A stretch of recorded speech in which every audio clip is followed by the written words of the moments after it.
రోజు గౌరవ ముఖ్యమంత్రి చంద్రబాబు నాయుడు నెల్లూరు జిల్లా చిల్లకూరు మండలం పరిధిలోని పున్నపువారిపాలెం గ్రామంలో స్వయంగా లబ్ధిదారుల ఇళ్లకే వెళ్లి పెన్షన్లు పంపిణీ చేస్తున్నారు. ఆంధ్రప్రదేశ్ చరిత్రలో సంక్షేమానికి పునాదిగా అన్న ఎన్టీఆర్ నిలిచారు. 1983లో ఎన్టీఆర్ పెన్షన్ కార్యక్రమాన్ని ప్రారంభించారు. 2014-19లో పెన్షన్ 2000 రూపాయలు చేసిన ఘనత సీఎం చంద్రబాబుదే. నేడు రాష్ట్రంలో సామాజిక పెన్షన్ ద్వారా లబ్ధిదారులకు 4000 రూపాయల పెన్షన్లు కూటమి ప్రభుత్వం అందిస్తుంది.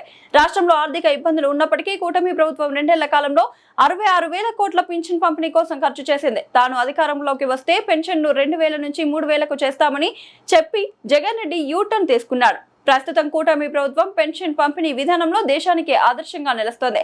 కూటమి ప్రభుత్వం అధికారంలోకి వచ్చిన వెంటనే అన్ని పెన్షన్ల పంపిణీ చేసి పేదలు మరింత గౌరవంగా జీవించేలా చేసిన ఘనత కూటమి ప్రభుత్వానిదే.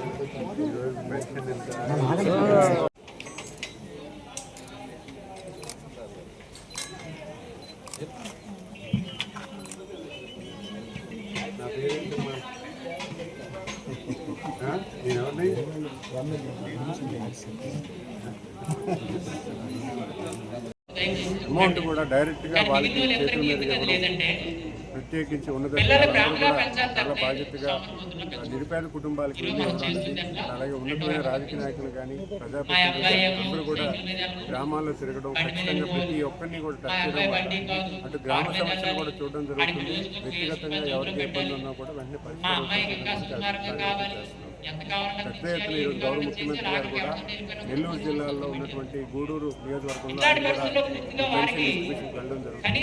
అలాగే ప్రతి శాసనసభ్యులు కూడా చాలా పెద్ద ప్రోగ్రాంలో ఈరోజు కార్యాచరణ చేయడం. ఇంతటి పెద్ద బడ్జెట్ 2,711 కోట్ల రూపాయలు ప్రతి నెల ఈరోజు ఇవ్వడం అనేది చాలా పెద్ద విషయంగా ప్రభుత్వం చాలా అచీవ్మెంట్. సుమారు ఈ ప్రభుత్వం వచ్చిన తర్వాత సుమారు 68,000 కోట్ల రూపాయలు రాష్ట్ర ప్రభుత్వం పెన్షన్ నిమిత్తమే ఖర్చు పెట్టడం జరిగింది. మరి ఇవన్నీ కూడా ప్రజలందరూ కూడా గమనించాల్సిన విషయాన్ని కూడా తెలియజేస్తున్నారు.